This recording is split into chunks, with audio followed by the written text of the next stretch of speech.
Oftentimes, before I begin a painting, I create one or more small poster studies that help me anticipate how the finished work will look.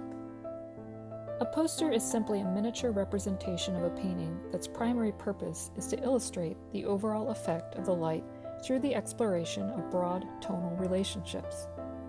Because of its small size, typically 1/4 to 1/8 the size of the original, and my use of a disproportionately large paintbrush, I physically cannot add much detail to these, which is ideal because the poster isn't about capturing detail, it's about recording the gestalt of what you're seeing, or how everything adds up to the overall impression of light.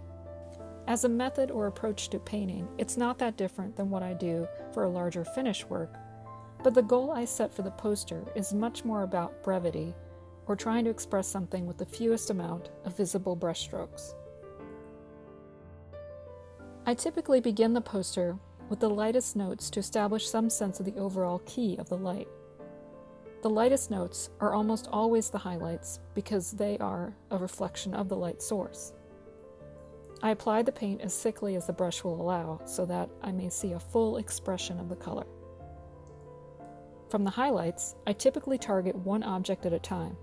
Here I'm starting with the lightest element of the composition, the wooden mermaid sculpture, because I think this will give me the most immediate appreciation of the impact of the light.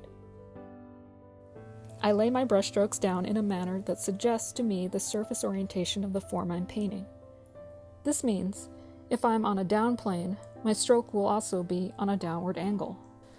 I do this even when the changes in value are really subtle, because it helps me connect what I'm doing on the flat surface of the poster to the three-dimensional world I'm observing. I continue from the mermaid to an adjacent overlapping object whose color and value is seen in context to what has already been painted. My approach for painting each of these objects is to begin with the area that seems to be most directly facing the light source, and then work my way down into shadow or areas that receive somewhat less light. Always, over and over again, I'm attempting to identify and paint a sequence of tones from light to dark or dark to light. This sequence, once you see it everywhere, on everything, illuminating the visual experience. This is the path of light as it's reflected off a surface. On highly reflective surfaces, like the silver bowl, my experience of form is a bit different. I see the reflections on the bowl as a series of abstract shapes of color, like a pattern on a surface. But, because I know the bowl is round, I look for ways I can express this roundness either in the distortion of the shapes themselves, or by noticing where I see the values getting slightly darker or lighter within these shapes. Like the silver bowl, the background pattern I experience is a flat assemblage of shapes with varying tone. Even though the background is essentially flat, there is still a visible sequence of light to dark across it, from the upper right to the lower left. I try to be mindful of this shift from light to dark across the background as it reinforces the effect of the primary light direction. Most still life configurations tend to have their own hierarchy of elements.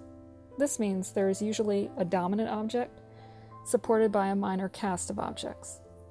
When I paint the poster, I try to be mindful of this construction and make sure each object has its appropriate and relative influence. When there are a lot of elements in a composition, the poster helps to make these relationships more obvious because I am intentionally editing out detail to focus on the distribution of light and the natural order value changes and contrast impart. And because I tend not to blend the strokes that much, keeping curves somewhat planar, it is relatively painless to go back and revise a stroke or two, as I can directly go back over the single stroke I wish to modify. This also lets me average tones more easily because I'm deliberately taking large sections of form and expressing them with a single stroke shape. The poster is complete when I feel I have successfully conveyed the mood and atmosphere evoked by the light.